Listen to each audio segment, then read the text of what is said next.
از قطابی فاضل رشید احمد در شوی زانکو دوک پیشکاشتی ماف مروف از افریقای بجدار میگن کمک احوالت خوب و چند پرسه کن سر حل بجارت نداد پاس حل بجارت نداد سیار بین بو گنگ شکر نگلک بسیاران دمیوان دارین کاندیدا کی بین از حس که افریقا بسر کفتیانه پرایو بچی از خطابی مزگین قاهر عبدالله خطابی ملزمکو پلیتکنیک یا دوک باش اندازیاری پتروکیمیا تخوینم افرم بجداری اتپاس هل بجارتنا داکریه بوهنده گفتگوی کتنا برامن و حوالت مدابطه کردن درباره هل بجارتن از خطابی توران عابد خطابی زانکو پلیتکنیک الپیمانگاه تکنیکی کارگری باش جمهوری افریقا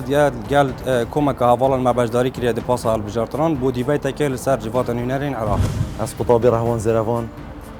خطابی کلیجا تکنیکی کارگری دهوک البش کارگری کار بجدار من پاسا هل بجارت میاد. از نارین نبیل ویسی خطابی پیمانگاه پلیتکنیک دهوک البش کارگری کار من بجداری کلی باسی هل بجارتنا. از خطابی مصطفی بشار حسن خطابی کلیجا تکنیکی کارگری دهوک بش تکنولوژی زانیاری کارگری بجدار بمد پاسی هل بجارتن دا. ناوی من زاگروس محمد نوریه خطابی کلیجا زمانم بش ورگرانه زانکا دهوک. لعویس بده بجدارم الپاسا هل بجارتنا دیو گنگشل سر هل بجارتنا عراق از خطابی سیدرا بجار منی زانکویا دو کلیجا در ماسازی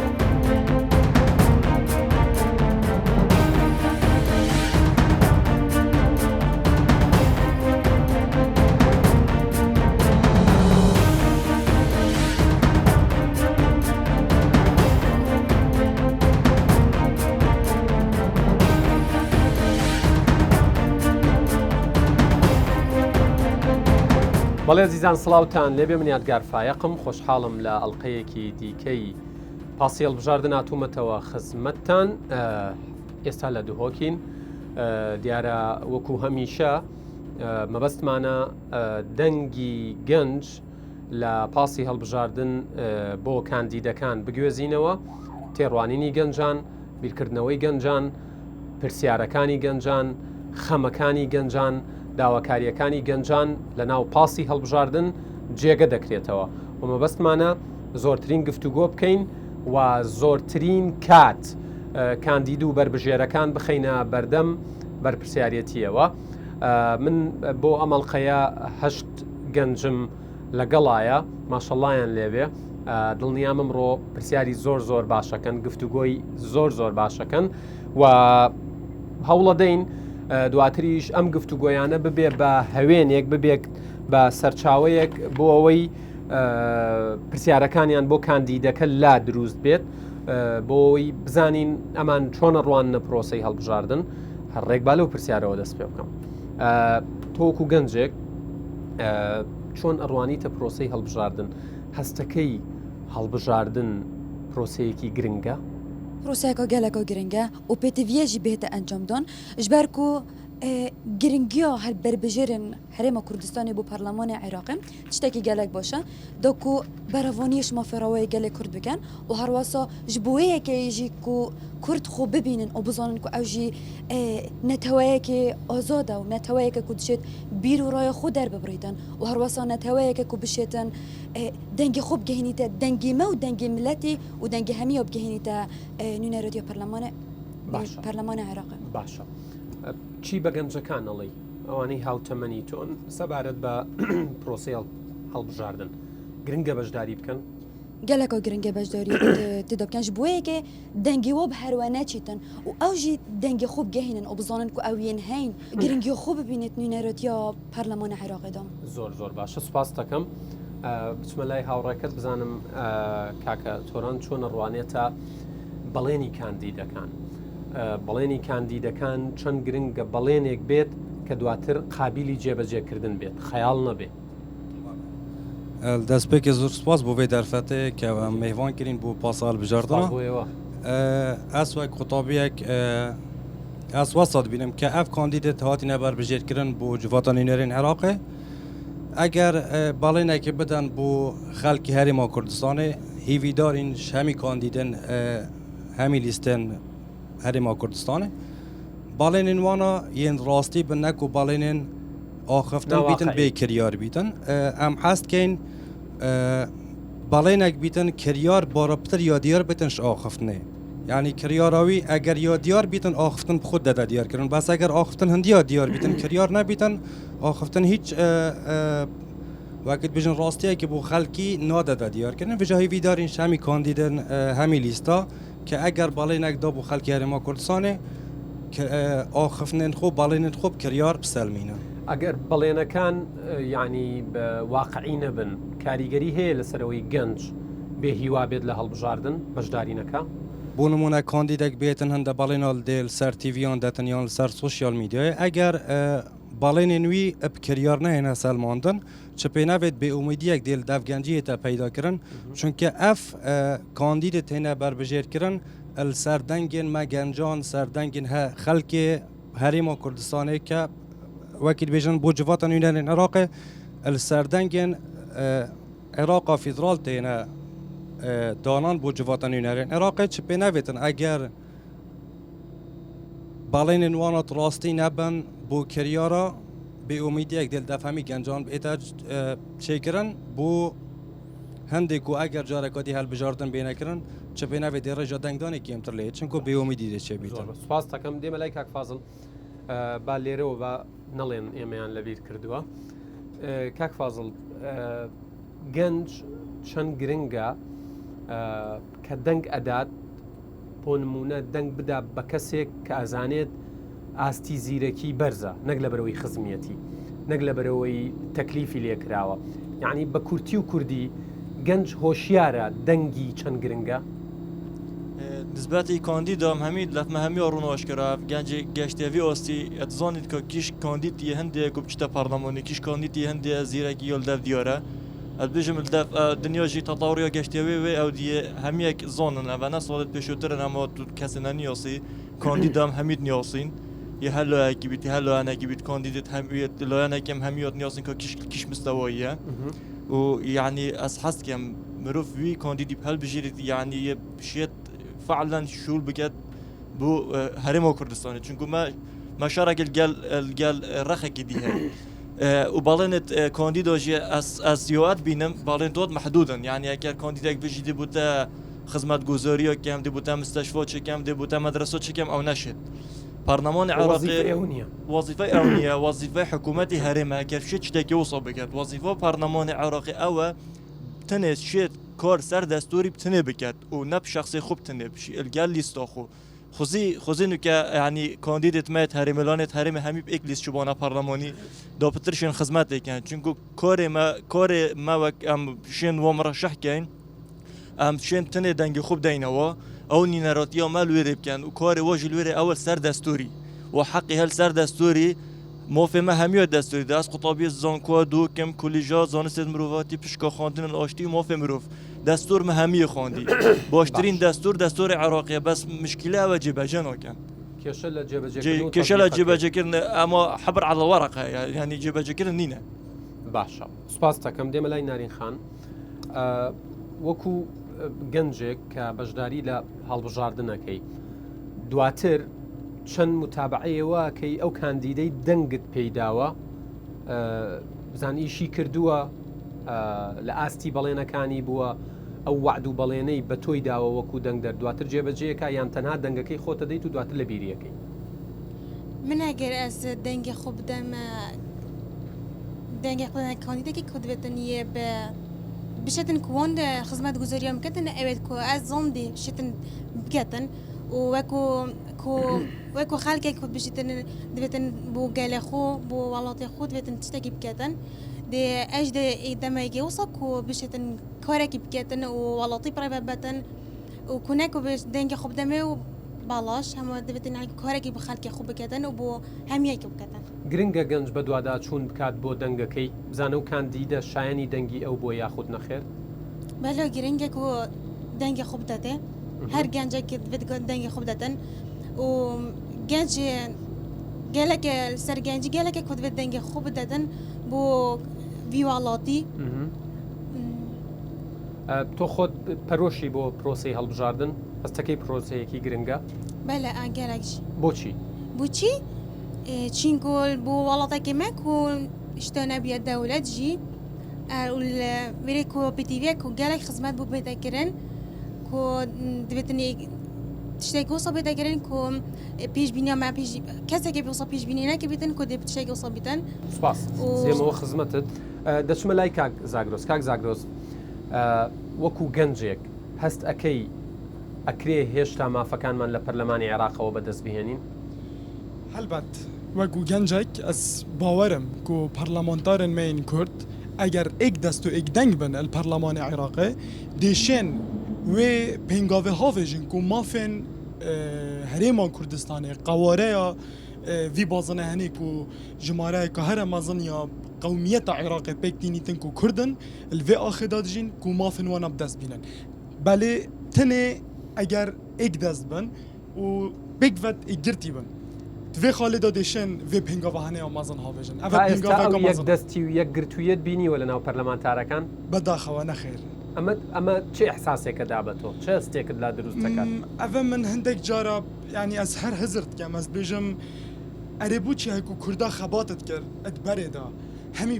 الجیا بوون و بۆ کوردستانê تەعب دیتن و وەکیت بژن سفرەیەکە حاضر بوومە دروست کرێن و هەرێمێک بوومە ئامادە کرد ئەرێ بووچی ئەم زێدەتر هەوڵ نادەین vê herêmê pêş bixîn ئەرێ بووچی دل چین سیراعاتت خۆیت کوردی بینت پەرلەمانی عێراقێدا نەخێر بلا صراعاتت خو بهێلین الکردستانê حل بکەین دەمان کو ئەم چینە پەرلەمانی عێراقê پەرلەمانتارن مین کورد bi dengê Kurdî mamalet gel پەرلەمانتارن دیەن پێک هاتن دین عێراقê bikin. کەواتە ڕێی تۆوەیە کە ئەکرێت لە پەرلەمانی عێراقەوە خزمەتی هەرێمی کوردستان بکرێت نەک دژایەتی هەرێمی کوردستان بکرێت بەرکو ئەم عێراقێدا مەبتنێ ئارمانجێکی هەیە هەرێما کوردستانە ئەگەر مە ئارمانجێکادی هەبوو سەروەریە عێراقی بیت پاش ئارمانجا کوردی نامینیت ئارمانجا کوردیژی ئەوە هەرێمێکە سەربەخوا بیت زمانێکی سەربەخومە هەبیتن و حتا دمایکی سپاس دەکەم ئەچمە لای کاک مستەفا با لە قسەکانی کاک زاگرۆسەوە دەست پێ بکەین من وعدم داوە بەخۆم لە هەموو ئەڵلقەیەکی پاسی هەڵبژاردن باسی بەکارهێنانی زمانی کوردی بکەم لە ناو پەرلەمانی عێراق چونکە زمانی کوردی لە دەستور دان پێدانراوە و ئەترافی پێکراوە کاتێککە بینی پەرلەمانتارەکانمان بە عەرەبیەکی خراپ قساکەن زمانی کوردی بەکار نایەنن هەستەکەی غەدر لە زمانی کوردیەکەن وەکو پێکهاتێکە عێراقێ کە قومیەتێکین ئەم جوداینەش عێراقێ لغەتێمە جودایە زمانێمە جودایەکی جلوبەرگێنمان جودانە عادات و تەقالیدتمە جودانە ئاسمانیشمان جیاوازە ئاسمانیشمان جیاوازەکی بەفرەبارێ لێ قەت نایبینی ئەگەر وەگی ئەمە چینە پەرلەمانی وەگی پەرلەمانتارێتمە چەند ئەکید هەر کەسێک ئەگەر بلوغەتی خۆ ئەگەر زمانی خۆ قسە بکات زمانی خۆ باخوید زمانی خۆ داخواز مافی خۆ بکات دیگەلێک باشتر داخوازی کات ئەگەر زمانەگەری داخواز بکات و gelek ya girenge ev qanuna bêde cêvecêkirin ke parlamentarît me vegî çina Bexda elwêrê Kurdî qisa bikin. Kurdî baxvin mutercimet heyn dişên bu tercümegan helîkar bo gencî Kurd rexsênin ew gencanê ke Kurdî û Erebî dizanin ew girngtirîn tişta haliyan bêde kirin bû gencêt me yanî بوچی درفدت کاری بوچی هم اندک نویسینگه ها نادانین درفدت کاری بو گنجا بریک ببینن ببنا حلقات وصل نو بینا جهن کاری و کسین داخوازه کاریت کن و اگر حتی بشن ویز hani حتی بشن اوه آرمانجه بجه ببینن اکید دپید وی زمان کردی بند دا باشتر پارلمانتارن بغدا سروک پارلمانی و حتی جگیری و سکرتری باشتر تیب گینند که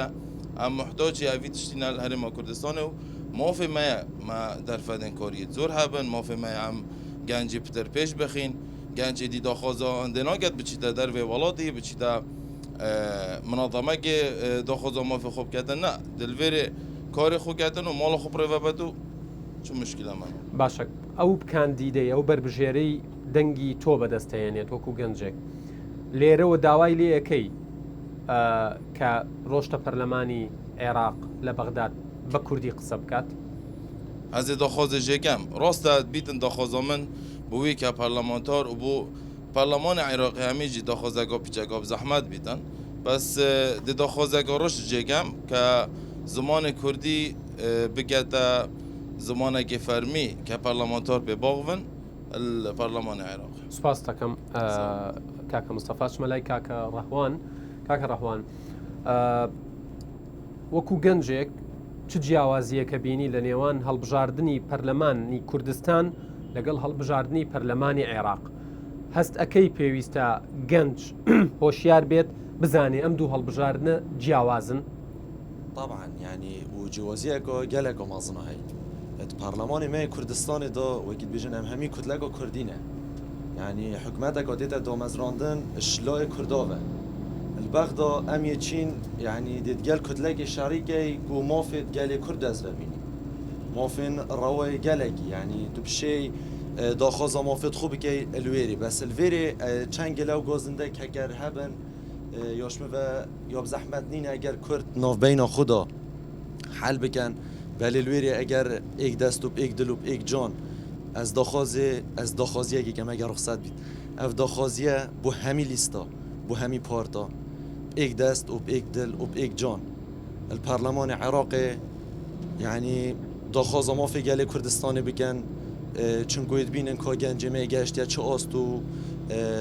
چاود الرشيك بو جنجي وبو هر كسكي الكردستاني وحتى العراقي ايش هالبجارت ناتشي بو وەکو گەنجێک هەستەکەی و پەرلەمانتارانەی پێشتر چوونەتە پەرلەمانی عێراق خزمەتی تۆیان کردووە وەکو گەنجێک لەگەڵ هەموو گەنجەکانی کوردستان یان هەستەکەی خزمەتیان نەکردووە ئەگەر خزمەتێک خۆت بیتەکردن ژی خزمەتێک ئەو ئێک دەست نەبیتن استیفادە منەگیریە استیفادە منەگیریە نەلمت کرد نەلچن هەواڵت مت کرد و چ گەلی کوردستانی ناکردن ئەگەر یاب ئێک من نەدید یا خزمەت باشە چ داواکاریەکت لە کاندیدەکان هەیە ئەگەر بوون بە پەرلەمانتار چونکە ئەوترێت تا ئێستا ئەڵێن ئەمانە ئەچنە پەرلەمانی عێراق بۆ ئەوەی دەوڵەمەند بن ژیانیان خۆش بێت گۆڕانکاری لە ژیانی خۆیان و خێزانەکەیانە دروست بێت هەستەکەی وایە ئەگەر وایە ئەم کاندیدە تازانە ئەبێت چۆن بن والله ئەگەر هوسا بیتن ئەس باوەڕتیم ئەو بدەنگمە دێ زەنگیم بیت ئەوێ ئەیکێ ئەو دێ بدەنگمە دەوڵەمەند بیت بس او دنگی خواست دمی او امانتك زمك الدف خوديجي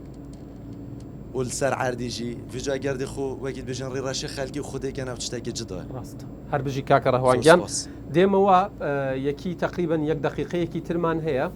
بوي بزانين لو مناقشه چيتان لا دروز بو تو دس بك چپنه ویت اف حوالت ما ویت نوکه هف پیوین کرید گلدا سوارت بسیارنده بو من واسه دیار بو کس و گنجک و اف گنجت همید گلمده اف حوالند گلمده ترینشتی بوانا همیا یا ما همیا ایک آرماش ماه هیوی دارین جوان بر بجیران آرمانجن ما به هیوی نکن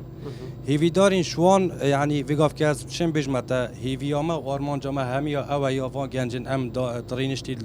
نوا پاسال بجارتنان دا بو هندیه که ریک خستن مالا کردی دناوا انجمن نیورن عراق دا بهت ریک خستن اگر کرد همی دناوا انجمن نیورن عراق دا ایک دنگ بن من باوره و صد من باوره کو هر موافق دستوری حریم کردستان دناوا انجمن نیورن عراق دا دیت جبه جگرن چون که اگر وگاف که ام صح کینه که ریجک آزور یا بر بجیران پارلمانتاران دناوا انجمن نیورن عراق دا کردن اگر همی بی یک دنگ یک وقت بیشتر آخفتن بهینه برسینگ پارلمان عراقی ده کاریگری که زور سر انجمن نیورن عراقی ها بیتونو چپی نوید ده برسوانا جید گل یوانا دا بیچن چون که اگر ویگاف که مگرته اتشن بیش مت دنگ دسته کپتن دنگ جنایتن بس اگر ویگاف که همی یک دست بین یک دنگ بین ده دنگی مب سر کویتن ده گهیت جن شولجی جاره کدی از بیشم هیوی دارم جوان بر بجیران که اگر شونه انجمن نیونرین عراق همی یک دنگ بن و ری خستنا مالا کردی بیده دانا سپاس با پرسیارێک لەم خاتونە بکەم سەبارەت بە کاندیدا ژنەکان ئافرەتەکان هەستەکەی بەرپرسیارەتی و مەسئولیەتی ئەوان لە پیاوەکان جیاوازە نەخێر هیچ جیاوازیەک نابەرە ئافرەتێ و زاڵامی دانینە ئەرکێکی هوسا ینی برینو که دا مگلک دید جوازی هبود نابرا افراد و زنامی دا و گلک جارا مافیویت ها دخورن یعنی رجاکا گلک و کم اگر خووانا حس کر با شول جیب کن لیریک بینت ها دادن چونکو پراسی سردمک بو سردم پیا و سالاری بو که او سردم بو ابتن زنامی ارک خود دید حتی نو که جی ادبینین گلک يعني برجا كوكيميات ناف برا مادوماي بل با رول افراتك وبو تشيتا نينرات يا برلمان عراقي قالك يا جرينجا اذا هم دي وكيد بيجن هستكل دف افراتي دي تشيكت كو اوجي خو ببينن وبزونن كو او اركيويش اركي ظلامي كنترنينا واذا هم بو هندي يجيكو وكي بارينو كما قلت افراد رول خو ببينيتان وبو هنديكو رول افراد الدجي بياريتان يعني درفت كاري بو افراد الدجي بيدا كتان و حتى ردت بالبشتي همو افرتا كان اكيد بالبشتي همي افراد من لو وتموتم يعني بيت جواز بيت لويكا بالبشتي افرتان بكات نقيش بچيت لويت دفاع بون من لبياوا كان بكات وكو بياوا رول ببينن زور سباس فرم كاك فاضل چیت لا دروز بوو لە قسەی هاوڕێکانت هەستەکەی یعنی گەنج وەکو جاران نییە وەکو خۆت باست کرد کە بچێت دەنگێک بدات لە بەروی باوکی پێی و تۆ دەنگ بدە بە فڵان کەس هەستەکەی گەنج ئێستا هۆشیارترە بۆیە کاندیدەکان ئەبێت زیاتر وریابن لێرە بەدووە لە بەڵێنەکانیان مشكلة ما ليرة تشتاقيديها يعني راسا جانجي شارع جانجي شارازاكو بيت دنجي خودتا كيش كانديديم مشكلة مع عشائرية عشائري ويرك نادا تثبيت قالك شماد دنجي خودتا يا عشيرة أخو وتظن جنبالك أو شخصا يعني ببرلماني بوشنيا تۆڵەیەوە خراپە وك عشائري يعني لەسەر بۆن لەسەر ئەساسی عشیرەتەکەی دەنگ بدا دەبێت لەسەر ئەساسی لێ هاتووی و کەفاعەت دەنگ بدات بوچونا من خرابة لسر أساسي اللي هاتوي كفاءت بلا چهار دوستکی بن بس هر چهار گروی پارلمانی بن بلا چهار مسیحی بن بس او چهار گروی هن والفيرج تاجديل داف مدير بده بحثي زماني كر زمان داف مجي بارينو كاشي بوچون من يعني از گلا گسارج بوم براستي اولا ياب كردي بوغ خلق دماني اصيد خلق كوش در بهم بحثي داخلي نوكين عالم ديزاين طبعا نو برلماني كرده ويادو يجيك افچنا برلماني باور كبار بتريو عربي وگلا خرابه بام قالك متابعت كان عربية هو يعني عربية كتصاع ومشكلة ما أم وكرت أم قالك دلنرمين يعني بيقول كذا عربي قال ما بوقي اسمه حوالات كم عربي قال بوقهم بوش أم أي بسيارش مت قبل أبغى حلاك الخوب كم لا بكردي بوق نابي حسب بتشوكي بكي حسب كي لو كم تري أم مشكلة ما كرد أبى جوكا حسب بتشوكيت كات حسب دلنرماتيت كات حسب كات خفير كات أو تشتكي طبيعية يعني شخص كعربي تسيارش مقعد أزدم حوالي كم عربي قال بوقهم بوش أي تسيارش مقعد أم محتاج منه بلا كردي جو بسيارة خوب كات هذا كردي جو بويدا سپاس دەکەم ئەو بابەتێکی زۆر گرنگە چونکە تۆ لە ناو ئەچمە لای کاکە زاگرۆس گەرمایکەکە بچێتە لای کاک زاگرۆس ئەمە زۆر گرنگە بێ پەرلەمانتارەکان لەوێ لەوە تێبگەن کە لە ناو پەرلەمانی عێراقا هەمویان یەکسانن ئەو بە دەنگ هاتووە بە دەنگی خەڵک هاتووە تۆش بە دەنگی خەڵک هاتووی کاکە زاگرۆس فەرموو من كومنتك هبو هذا ما بحثي زماني كرو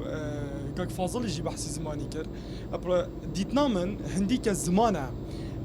هذا من قلتي زمان البرلمان يعني بيتفيا ببيتا فرمية دستورية بس بيتفيا أمكار بيبكي إيشي بيبكي راست هكو برلمان كرتشو ويري بلا من شانت عربية كباش نبن بس بلا من بشم بزمان خوي كردي باشترين شيء ودر ببرم بلا عندك ورقيرم باش هبن دربرينا من باشترين شيء ورقيرنا زمان عربي أفد في خالدا از دشم دو تشتاكم ایک برقراری زمان خوی کردی دی سلمنم کو فرمیه و یا دوی دشم پیام خو آرمان جا خو اب زلالی و شفافیت گهینم اما گله که گرنگه راستی يعني اف خاله هتا بحث كلام من فيها كومنت بكم اگر تبسياره كي بتفرج حد بيجي توا والله من كومنتي كاك مصطفى شور بقدم بس سرچاو ديما خدمتك كاك مصطفى بقشتي لم مناقشه شي فير بويت دەست پێکێت تشتاس فێر بوویم کە هەزر و بۆچۆنن هەواڵن من هەمیاوە ئەم ئێک دەست بچینە پەرلەمان ئەوە تشتێکی گەلێک باشە مادام ینی هەرێکیشمە بیر و ڕای جوازت هەین ئەمە دەرەنجامێکە هەمووتان ئێوە هاوڕان لەسەری ئەم ینی مە هەمیە دەوێت سوبهایی مەسەلەن کاک فازڵ ببیتە پەرلەمانتار نارین خان ببیتە پەرلەمانتار ئەنی ئەزێ مردا هەم ئەف فکرات سەری گەنجیدا هەی سوبهای ئەگەر ببیتە پەرلەمانتارشی دێ چاوێوێل ئێکدەک بوونا کوردی بیت ینی دل هەندێک بیتەن ئەم کورد هەمی ئێک دەنگ بینە لوێرە او وقت مثلا قاك زاگرۆس قلتي كلازم مترجم هبن زمان فرمي بيت زمان كردي اكيد يفرميه بس حتى انه كردي دنگدان سر چه بابت آنهات یکرن چه پارلمانتارا بیرو راین خو بکردی نگوتینه قصدا من اوه بوش به مسئله اگر راست فرمیه تنان لسر دراوی عراقی يعني لازمه شول ببدا گرن وگی قاك زاگرۆس قلتي لای من ئەvە زۆرە گرنگ بوو زۆر سپاس کاکە ڕەحوان لە ئێستادا متمانە لە نێوان هاوڵاتی و پەرلەمانتار کەم بۆتەوە چۆن ئەم متمانە دروست بکرێتەوە چۆن ئەم سیقەیە لە نێوان هاوڵاتی دەنگدەر و پەرلەمانتار چێ بکرێتەوە جارێکی تر؟ زانی کاکمانێ مگوتەتە متمانە نەموە یا کێم بووی بۆچی کێم بووە یدبەری ڤۆ چ نەکرد یدبەری ڤۆ چ نەکرد یعنی هیچیان لێ نەبینراوە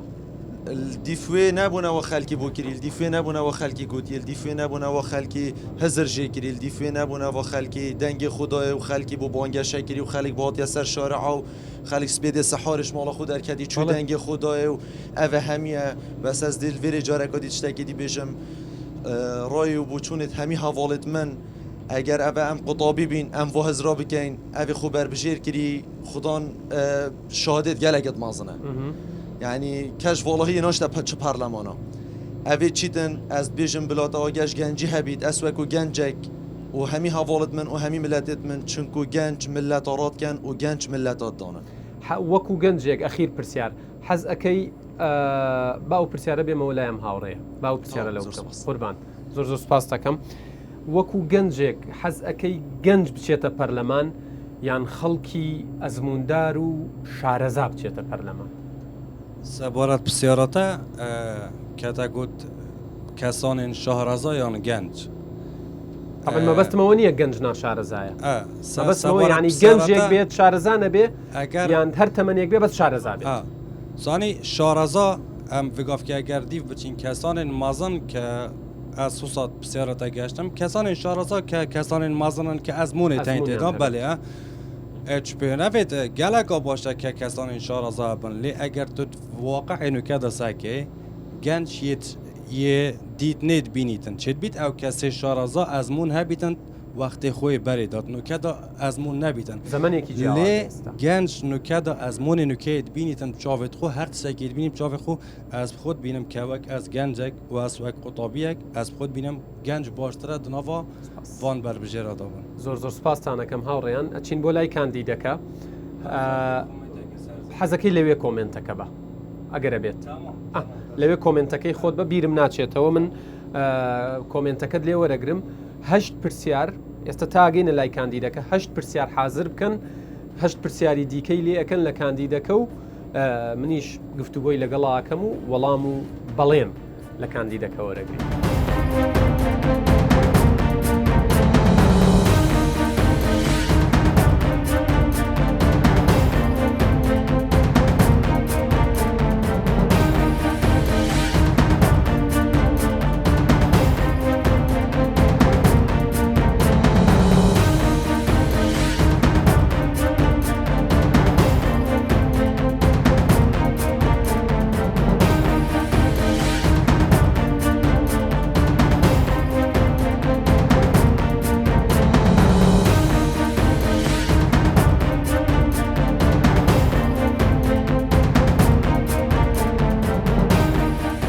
بەڵێ عزیزان لە پاسەکە هاتوینەتە خوارەوە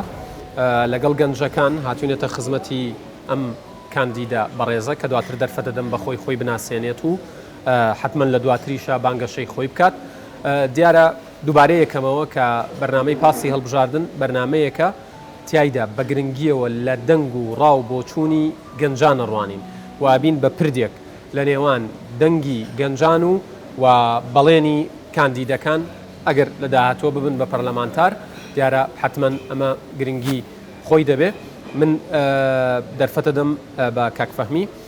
خۆی بناسێنێ و کورتەیەکیش لەسەر خۆی بۆ بینەر باس بکات بزانم تۆکییت و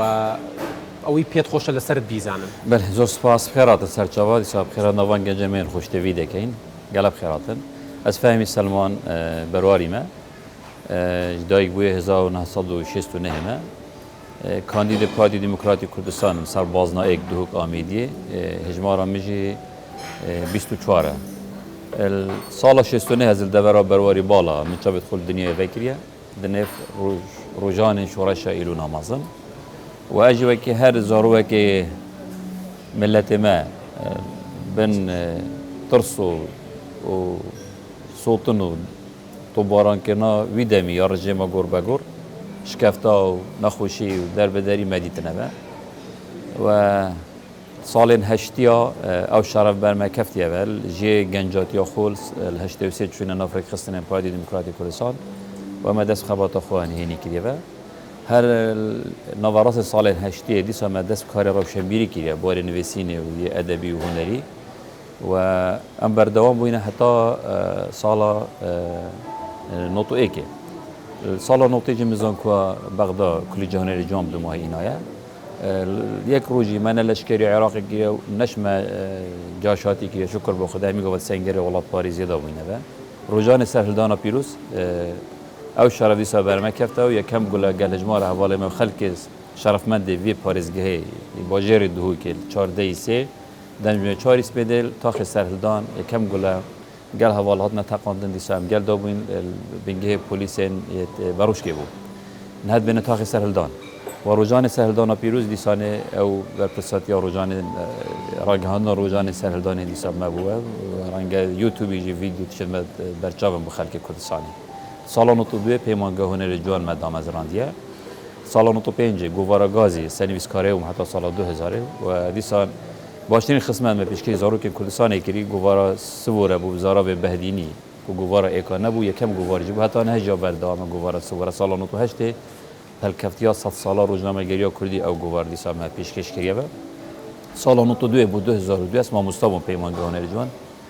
و 2002 ریوبری چاودریا خزان مدام از راند 2003 بود 2005 ریوبری گچپدان جواکی بون پرزگاه دوی که لوی دمیدا امشیاین موچی پرکا حکمت هرما کردستان بو پتر 10,000 خزان تجار و کم درآمد پیشکش کین یک پل کفتی نمال پرزگاه دوی که موچه بو نداره خسی کرتابالا همان شیوه نخوش تالاسیم یایه قطابیت زانکویه اوید هفجینی پیکینه کرور که چما موچه بو داره خسر در چوین زانکویه اوید بیکار دلیوید کاری نوی دمی دیسان ما هر یک موچه بود در خسر و حتی کف نشوری و لوی دمی پروژه که گله که جوان و پیشکش کرد بری پارلمان کردستان دست پیش خریب کرد و یاسا منی پروژه بچوک در بخید ما دست بکر پارزگادو که لوی دمی پارک بعد دست هم مهبو یه خارم برانبری گازه 9 میلیون دلار مدا 5 گنجا پروژه بچیک ما بو اپروفت کردن هر پروژه 10,000 دلار و به قازانج بو حکمت هرما کردستان بزرگی دبن اساسا کم پتر 600 دلیوند کاری ما بو گنجا پیدا کردینه چل با کرته تایبت چش کرته حکمته و دی سال 2005 از بویم کارگر لقا هجدل آمیدی و حتی انهوجی دی سال سنوی لقای کارگر لقای کم نوتو ایک و حتی انهوش و 30 ساله تقریبا بر دوام الخبات خوا سیاسی و روشنبیر و راگهاندنه و انهوجی دی سال تاکید کمه و ام کاندیدن پارتی دموکراتی کردستانی و به خدمت و خباتی که گوره سیاست و برنامه پارتی دموکراتی کردستان ماندونه بی که فهمید دست خوش پاس بخون آسان نکه من ورده اشملای گنجه کن بوی ام 4 گنجه پرسیاری خویانه کن جنابتان ولام دادن و پاشان دین لای 4 گنجه کی دیگه آوانش پرسیاره کنو دوات دین سر گفتگوی خومن خود بناسینه و پرسیاره کتشه دست پکیف خیراتنا بر بجره لیستا پارتی دموکراتی کردستان ما مصطفی امیدی کین بسیارم بو جناب ما مصطفی امید که وقتوم که ما مصطفی امید چه پلان های کوتب بیا پالدار گو پارلمانتار دیتر هر سر لیستا پارتی دموکراتی کردستان هر سر لیست دیتر که این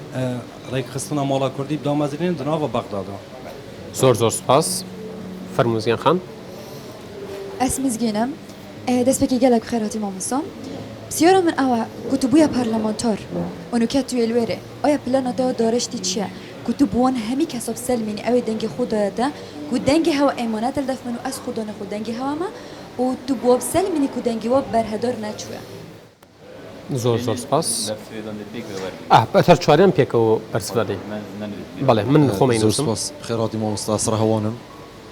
آیا اگر گوران کاری سر دستور عراق بینه کرن هندي ترج بن السر فدرالي يوندي دخوزة كونفدرالية كان. بله سيدة فهمي اسم مصطفى بشار حسن بسیارا میا گریدای بابتك یا کوبری نکرد تباس کرد ناسان دنا خدا او جی دلیون کاری بگن جاه بینیدن تو وقت پارلمانتار الپارلمان عراق ده تا چه پروژه بیدن با اوی چنده؟ زور سپاس کاک مصطفى لا كوتا برسياري كاك مصطفى ودس بيكين فرمو بله زور سپاس بو گنج می خوشتی کو بسیار زیاده گرنگ و هستیار آزراندن البته دیری نامن ارکه هر دولت که اداره که او دلیوی جیان بو خلق خوب پیدا کتبه جیان کا بختور و آسته که بلند خدمت گذاری پیشکش اولاد کتبه و بیجین توجه هر گرنگ هر ولات که گنجه و دیگه هر حکومت که استراتژیت و پلان و سیاست که خوی رون هبید و چه سر دلیه گلوان گنجا که تو به هزار مروی کار بینید بو پیش خستون و گشه پیدان آبوری و آودان که نولاتی بویش اما که پارتی دموکراتی کردستان و برنامه می هوا هل بجاتن خالق و گلک و گرنتی ده های اوجی ام هندک یاسا در بخین کچاب شینه به هزار گنجا یا مروی بیت و برهنان بو آودانی و پیش خستون نولاتی ام دی کار سروی کنه و گلک اوج رنگ بچه ام کار بکن دهاتی یاسا دیسا وقتی خود هرما کردستان هبوج بس بر کودانت یه نسروشتی شر رخراودی تروریستی داعش و گلک کودانی دی هاتنه پیش دنیا برام و حکمت اتحادی دا او یاسا پروژه بچیک ام دیسانه گل کار بکنه و پارا بخینه خدمت گنجان دا و دیسانه بیجین آستی و برهنان بلند کن خاص و برهنان دلیوی و دیسانه سکتر بیجینی چاندن سکتر یه پیشسازیش سکتر گشت و گذار ام کارا کنه و دلیویجان رو پیدا کن و همان دم اول روینش راستیه که کودیسان سکتری گشتیجی که حکومت چند پیوستی به دلیویت کاری گنج بین دامزراندن و دیسان یا سابودجه داد دلیویت دامزراندن بو گنجا بینه و بکرن و یکش برنامه ما و پارتی دموکراتی کردستان خدمت بو زیاد کردن اضافه بو خسکانی که مصطفی یعنی زور جار خۆتە زانی کاندیدەکان لە دەنگی هەر کەسێک زیاتر پێویستیان بە دەنگی گەنجانە ڕێژەیەکی زۆر زۆری کۆمەلگە گەنجە واتوانن دەنگ بدەن ساڵانە ژمارەیەش زیاد دەکات زۆر جارە بینی کاندیدەکان بەڵێنی زۆر چاک بە گەنجەکانەدەن بەڵام کاتچنە بەغداوە بن بە پەرلەمانتار گەنجیان بیرەچێتەوە لەو ڕۆوە تۆ چ بەڵێنێکە دەی هەلبەت ئەس وەکو فەهمی سەلمان ئەچ بەڵێنێت کەسوکی کەسی نادەمە ئەس بەڵێنێت حزب خود ده از نه کاندیده که سر بخومه از کاندیده حزب که خودان دیروک و خودان دسکبت و خودان آخفتنه اما که پارتی دموکراتی کردستان من نوید گلک بحثی خوب کنه میجوا ما و شورش ایلون حتی و 75 سال حزب ما شاهدن آیا پارتی چند رازگو بوید گل خلکی خو چند خودان آخفتن بوید او تشته نهاتی کرد نه کو پارتی نبیای کرد بلکه حزب پارتی و داگی کردن کردستان ولی که گلک جارا ام ارکی خوب کو پیوست نرابوینه پارتی دموکراتی کردستان هر کسی که دی حریصه سر جیانا گنجا و بختوریا گنجا و دیسا بختوریا جیانا کمالگه مدار و پاراسن امن و آسایش ولاتی بویا جی دیمنیته سر بوله هر بیجم جناب سروکی 11 سپتامبر دم پیام خو پیروز پیشکش کردی اخنک دام خرقا نصیحتک شیرتک بگویی کیم باخونو زور شور کن بله ام خلک پارتی ده هول دین کیم باخونو گله کار کین و میجوا مشاهده کان ام خودان آخفتنی نیان نه باش پرسیارەکەی کاگڕەوان سەبارەت بە گۆڕانکە ئەگەر وەکو گریمانە بله گۆڕانکاری لە دەستوری عێراقدا بکرێت کورد هەر بە فیدراڵیت ڕازی بێت یان داوای شتی دیکە و کۆنفدراڵی بکا بۆ نمونە هەلبەت ما کێشێن سیاسی مازن کاکیادگا گەل هێز شریکێ مێ عرب هەنە بە ستنە شێن وێ بێژم ساڵا 2003 هێر بە پشتی ڕوخانە ڕژێمە گۆڕ بە گۆڕ گۆڕین مازن سەر دەولەتە عێراقی چ بوون چۆکو میناکی دەولەتی چۆکو سیستەمی سیاسی وڵاتی میناک دولت سال 2003 هرو شکل که دولت کان بین ساده بسیط هات و گهاستن بود دولت کان لیکدرا و مرکب سیستم سیاسی ولاتی سیستم دیکتاتوری فردی هات گهاستن بود سیستم که دموکراسی اتحادی فدرالی پارلمانی ما دموکراسیت العراق و سیستم جانا سیاسی جواکی آبوری فرهنگی پیاده کرد یعنی ری نامن او بنگه جواکی او فرهنگ و ثقافت دموکراسی و هزار دموکراسیت الولاطینینه بویا جی دستور جب جنابید کشه یک دیو کشه تنه و تند رویت هت پیش تیرور سر هلدته و چونکو ما آزادی الولاطی وکو پارتی و دموکراسیت وکو پارتی نسبت هم ایش آرمانج استراتژیت هم بو یعنی زمان بارزانی نمرو حتی ابرو شورش ایلول حتی ابرو درش می شورش دائما دموکراسیت بو عراقی باش نیکا درش میدی اتنومی فدرالی و حتی ابرو کجی اما بوی کارت کینه و جناب سروکی گلک و جارش تاکید روی کی کرده مدویت عراق که پیک وجانی بید عراق که آزاد بید عراق دستوری بید عراق یاسای بید عراق یک دو قبول کنه بید العراق مشكلة ما سركيت قال عقليته ومشكو بيركرنا وهزرة سياسية لاني بالي ريبوستين كاك فاهم ويش بالي اما جرينجا من ما بس لما وربتي بكمو بالي. بيوستي بكمو بسركي كاك رهوانو كيشي عراق فيدرالي يا كيشي كرد العراق فيدرالي وكونفدرالية يعني كيشكا اويا كنيونراني كرد لبغداد وكو بيويز نيانتواني و عراق و بيكاتكاني عراق ناتشار بكن كفيدرالي وكو خوي جيبه بكريت كاكيوت قارن قام ظلم الهوالة خوب كان نونر خوب كان بغداد بيجين كي شتنه كم ترخمي الاندام برلمان دخول برينجي ونخير اساسا نابينو با رنگا هندك بارا دو كو بيوشو نهض بيتكرن لكيش سركه دزبر ما بويه كي سر عقليته بيركنا عربيه و مخابني و يعني كابينه اكدي في هاتينا بيش بيجري نبوينا بياسا دستور كما هميا دستور او عقد جواكيه جانم هميا رك اخيد العراقي بيجري في الدستور هن نهض يكرن مخابني و دائما تهربات يكن دو خلاك هر سركي او عراقاني سي برنسيب اساسي هاد بوا كان برنسيب شراكت و توافق و توازنه اف برنسيب دم هات نتقدان آرامی و آسایش شوالاتی نتقدان پروسس سیاسی دلنگر بیتابه بو يجي العراق انك مخابني وشينو ام بين وان برنسيب قياده كان ام زفرين بو برنسيب كي دي يزورينه و كمينه اوجي بو اگر هند گلك كشبنا بيدنه برا هرمي و دسادنه برا حكومه اتحاديه فدرالي برسياركي مزگين خان اگر هلنا بم سبارت با او دنگبو كدنگدري بخشيه بايوا وايوا شون اي سلمينن كشاياني او دنگبون وابو شون او متمانيه دروز تكنه وكلا نيوان دنگدرو كانديد دنگدرو يعني هاولاتي وبرلمانتار نماو كاكيات قلتني بسيارة جرينك حواله ما أماجة بيكره بده سر باز نبي بابت فيدرالي وكونفدرالية هل بت درش من كسياسي فيدراليزمه هل بت أجنبين نفس سيستمه وبنرينا هم حتى هوجي سركفتينا وبستمي فيدرالي العراقي فيدرالي سركفتينا وياه اگر هاتو خيارك دي بجارك دي بتابيج براز بكنا الدستوري كونفدرالي اكيد ام دي بيشتوان بين ليش فيدرالي كم ترجع قبول ناكين او كاس هول بدن كو في فيدرالي كم كان ان في من هلم تشرن قام كو باي ديمقراطي قبول ناكين موافق دستوري هاتي نكرن والدستوري جدادي سا برجا كم مهمه تداي هاجر ام كرد ناف خضر يجرتي بين اتفاق بين كان نشد في الدستوري تعديل كد بي رايا ما تشنكو برجا الدستوري ده بيت هر راز بكنا الدستوري سي بارزغان عراقي دنگ نخيل بودن او برجا دارباز نابي هر دم دوك و هولر سليماني یک رأي بنو اتفاق بنو كرد و نغماليا كردي یک رئيس و تبابيت لا ندي نشت بصانه الدستوري دارباز كتعديله ديار لقفتوغينا وباسكيشر جختيان لسر يك ريزيه كردوا يك دنگ بن يك ريز بن يك الويز بن سبارت بپرسیار کی مزگین خان دیسا دو پات کمه و باوری تشگل کی گرینگه دنه برا جمهوری و ملتی و دسالات ده بیده مخابرین و دجمنین همو کار کنه و همو ماکین خوی راگهاندن و پروپاگاندا کنه و به باوری دنه برا جمهوری و سرکردایت یا کردی یا دسالات کردی بشکنه و برنامه خر کار کرد او دیجی هرم کار کرد او دیجی پارتی دموکراتی کردستان کار کنه و شیوه که نه راستقینه پیشکشی خلقیت کنه و دیساده تاکید کنه بلا کارو کریارد ما او پیور بن آیا خلق ام هجین خلق باری دادم یا ندادم میجو ما بلا سپینی تا آیا ام هجین خلق باری دادم آن ندادم تنمید بیجین سیاست دا تشت رهانینه یا مطلق نینه کوام بشین بیجین هر تشتک دساسا دی جبه جیبی سیاست هنر پیاده کنه تشت شیان دایا او تشت ابرو ما پیچ بی دوی کنه و یا ابرو ام نشیم کنی دی کار کن بصبحی ثوابت مید نتوینه اوان ثوابت نتوی نممکنن ام پاشکشی جیب کن و نممکنن خمساری بکن و دیس مسئولیتم آرامی و جانک بخت و خلق کردستان مسئولیت که هر مازنامه ام دو هر بردوامی سرخبات باشه گر ولا مکان هندک کورتر بن زور باشه به بو یمانیش مجالی نه به پرسیاری خویان بکن و دواتریش درفته به خود بانگشه کی باشتریش بو خود کی کاکتوران پرسیاری اوی کرد سبارت بوی پلانتان چیه بو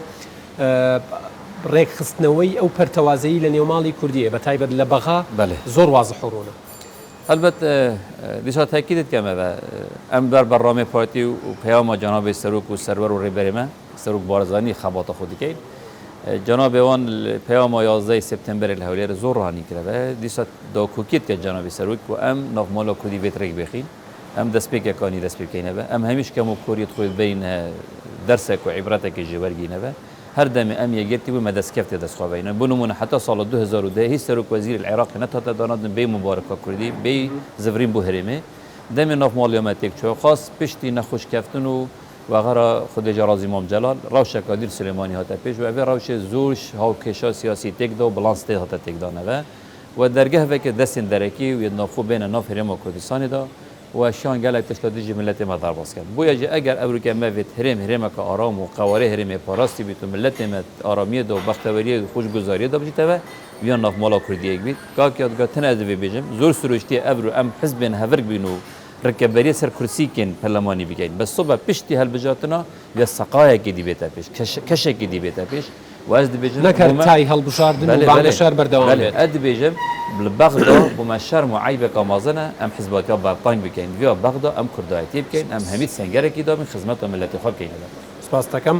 ئەگەر مایکەکە کاک فازڵ پرسیاری خۆی بکە خيراتنا السيدة فهميت كم كانديد بارتي ديمقراطي كردستان لنسبة مودي صادو تشل خلق مودي صادو تشل هر ايش حكمته عراق يجيبون هم ايش حكمته ما يجيبون يعني وكي مربد موين الهوا هسواك كسك ايش مودي صادو تشلم هر كسك ايش وزارة خود بجيت ايش وزارة مودي صادو تشل جي اويا دو خازيا من دو اوه از حس کم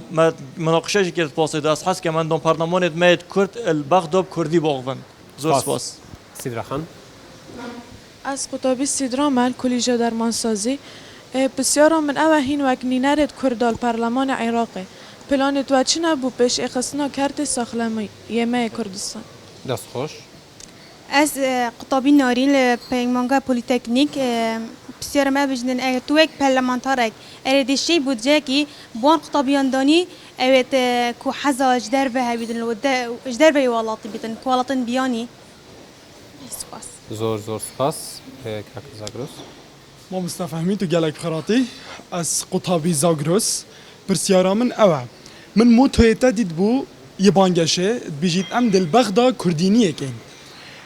اگر بغدا كرديني بيتا كرن دشين بزمان خوي كردي و كردينية كين زمان كردي زمانه که فرميه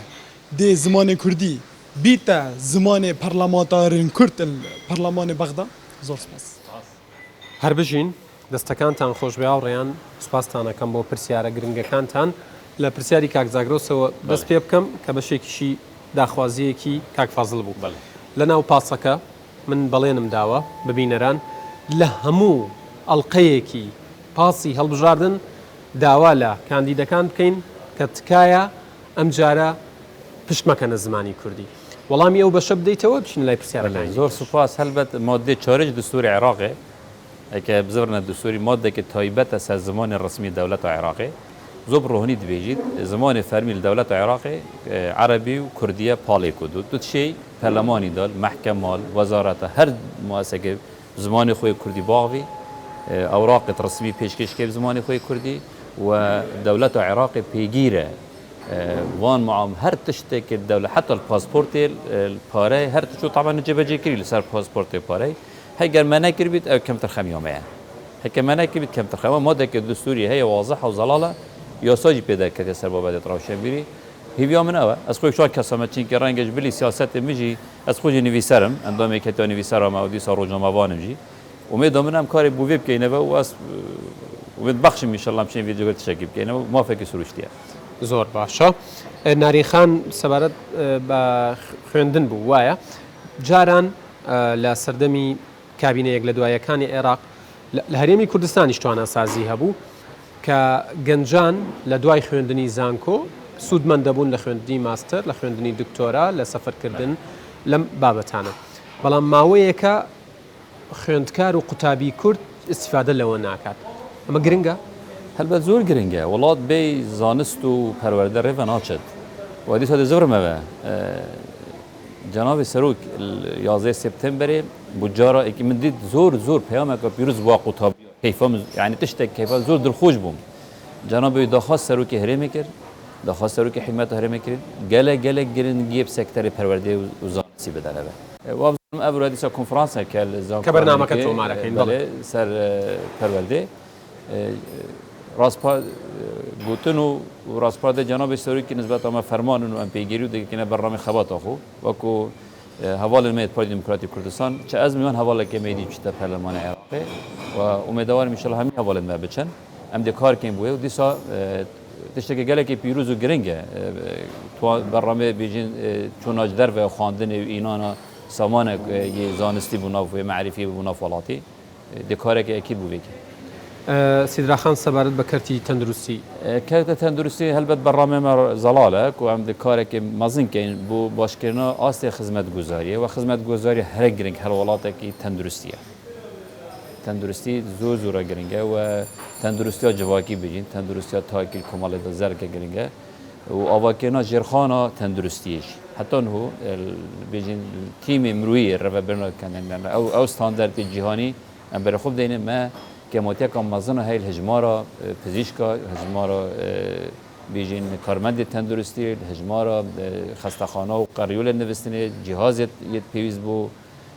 نخوشان وكو بيوز حتى هو سكتر تندرستي آوانه بويه وهمياج برخوب دينه أمد غيران كورونا يدا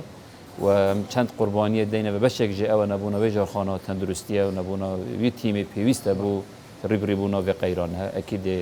یک شخالت گرینگ ما بی تندرستی و کارسنا تندرستی جوایی. خیب پرسیارکی کاک فاصل بود سبارت و دیسان بابتی دستور و ماده 140 اوانی که انالین بدست. والله کاک فاصل یکشان کسامه ماده 140 بوم خوب برینه که کیره. مزور جارا وقت خدا که بیره تای گله دانستاندند کرد میگفت ماده 140 جبه جکینو گله که آلوزه. وقتی دامد بود ایلا بلیلیات تونگ جیبه جیبی و بخینا 1700 شهیدا جیبه جیبو افده برخر مخابنی و انجام ناکوکی و خیانت 16 اکتبر 3-0 که زیری ما پیشکش دشمنیت خود کرده افرو که از دزانم او دور چه دنالم یعنی جیر جیانا بندستی و داگیر کنه دادن روزانه یخمو درد و آزارت بینه و باری هبید او جیان ابرو الماده 140 گلی حوالا گلک خرابتر روی جیان وقتی خوب بن رژیم گور به گور بعثیه روزانه تعریبه روزانه تهجیره روزانه ظلم و ستم سری خلکانه بویا جزئی ترین وقت حتی ماده 140 جبه جبه بید او رفشه که ترین تشت او بید دیساب زبریت و جیان کسویل افلش کر کشیلویر بیت و کشان خر حشد و ما حشد هم بینه و کشان جیان که مدنی و اداره که مدنی هفتش دنه برامه و حکمت و اتحاد بیت کردن پیشمرگه گلش کر عراقی دیسان تیمن هفتش که با پاراستن امن و آسایش شده حتی ماده 140 جبه جبه تبه بس حقیقت ماده 140 ایکش آرمان جبه هر سرکی کو پارتی ویا جبه جبه تبه زور عرب هولدن و ماده اساس جبه جه نمیتونه نمایه بوزانی تبه گوره دستوری ویا دو ماه سال 2007 اف ماده جبه جبه و به 14 سال سر ببرین مخابرین به جبه جه نبود. کاک فهمی کاتی برنامه که من تابو بوچی پیوسته دنگ با جنابت بدریت. والله چگو از خو تنید بیجم ام ایکش باری پیکر و ریوینگ رباز و پیروز و بارزانی نه همی جیانا خو ما یا ترخان که بو خدمت وی ولاتی بو پاراستن و وی ولاتی بو بخشینا هر پیروزیه که هبید به خدمت سفرازی ملت ما و گهشتن بو آرمانجا خینا خونا دیرینا شهیدن ما و پیشمرگین ما بچینه بغداد دیسانه همان روحیتا پیشمرگی دی برگیری کارن مافین هرما کردستان بینه و خدمت خلق خو کینش بلی خدمت متدینه بارزانی نمر دیوید ماسترین شرف او بوما ام خدمت کار ملت خوبین و ان شاء الله بشین خدمت ملت خوب کی دستان خوش بید سپاس بو کاک فهمی سپاس بو ایوا که امرو لگل منا من لگل ایوا برنامه کمان پیشکش کرد کۆمەڵێک پرسیاری زۆر زۆر گرنگ جارێکی دیکە لە پاسی هەڵبژاردن سلمانمانەوە کە گەنج هۆشیارە و ئەبێ ڕێز لە دەنگی گەنج بگیرێت. بەڵێ عزیزان تا بەرنامەیەکی دیکە ئێوە و کوردستان لە ئەمانەتی خوادا بن خواتان لەگەڵ.